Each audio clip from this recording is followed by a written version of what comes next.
you have worked variously and actually kind of indirectly, except one practice time you had us unwind the shoulder. And so I have to say that I did all of those and I didn't really notice anything right away. And so I thought, well, yeah, it's just works for others, but it doesn't quite work for me. But about 2 weeks ago, I realized I'd forgotten to do all of the exercises I was supposed to do. I had no limits in my range of motion. My Oh, shoulder good. is better than it's been in years. Oh, good, good, It good. just took a little while and Yeah, it can. Like and it's other elements added to it yeah, I consistently. agree. Yeah. You know, the thing going back to the terebinth, you know, we go through and we unwind these different joints and everything. And you know, when we're inhaling it, you are getting the chemistry of the plant in the blood, but we're directing more of the energy to that area. And it does help, but especially with soft tissue things, sometimes you just need to like really manually put some things Mhm. directly on it. And you know, when it's not responding, going back to the terebinth, like whenever I hit a spot where I'm like, I don't know what to do now, like it's not responding to whatever, I kind of go terebinth just because it cleans up the tissue, it reduces trigger points. You know, trigger point activity, we know a certain amount because of those physician desk reference books that were released back in the 60s. But there's more dynamics to them than just, you know, because those original books were, they give you information and then those X's were injection sites like that. They would give you Boy. a shot in those spots. Yeah. And then over the years, therapists started going, well, if I work those spots with my hands or with a, you know, a cold laser or something like that, it produces a difference. And I would say there's still layers to trigger point activity that you know, it's just not in those books. And then the other component is how, like the environment that we're in or that we've been in and how we've had to interact. You know, like if you've been in a situation, be it family or work or something where people were really aggressive towards you, that kind of changes your physiology a little bit. And you know, that's even what we're going to try to really unwind in that mystical psychic protection class is, you know, yes, it's about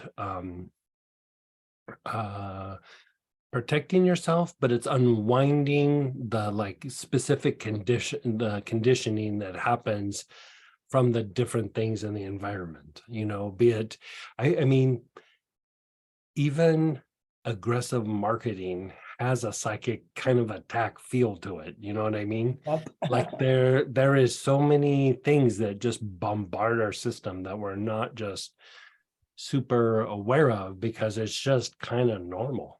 And you know, I suspect that as you unwind that, even some of the trigger point work, you know, will impact that as well. One of the things that I looked at many years ago was, you know, I was working with this like osteopath, and we were doing things just like really super out of the box. And when we would do trigger point work, it would change the brain. Like it was not just like, oh, I have trigger points on my shoulder. But when we unwound those trigger points in the shoulder, it changed how the brain was functioning.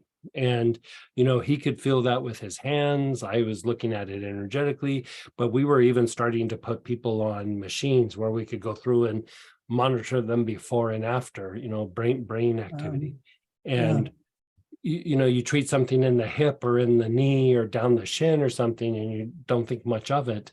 But then you go back and you look at the brain and it's like, it's significant, and it's all this stimulation that's just constantly coming at the brain, and it affects how we think, how we feel, but it also affects how our body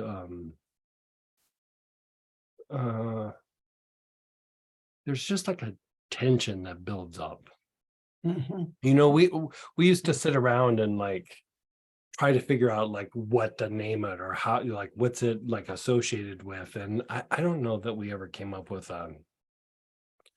you know, solid choice. Like at one point I was saying mental stress, you know, because you could look at the brain on any person and out of their whole body, the greatest level of stress in a person is in the brain. Like it's just the brain having to shift, to change, to adapt, to manage pain, to being overstimulated, to not getting enough sleep. You know, it's just whatever it is. And you know, one theory was that, you know, with cranial manipulations and things, because we were doing old school cranial manipulation, you know, craniosacral is very nice and soothing, but I mean, we were really like manipulating the fascia on the head to try to open up the head. And it was helpful, but it still wasn't getting it. And, you know, I kept going back to some of the old osteopathic books back in the mid 1800s. And they would always talk about cerebrospinal fluid and lymph. And, you know, this one guy who was kind of considered like the father of osteopathic principles, or the godfather, or whatever you want to call it, he always referred to the lymph as spiritual fluid.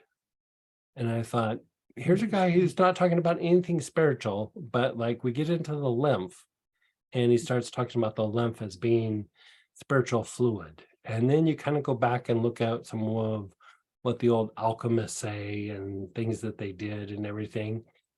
They didn't have the term lymphatic back then.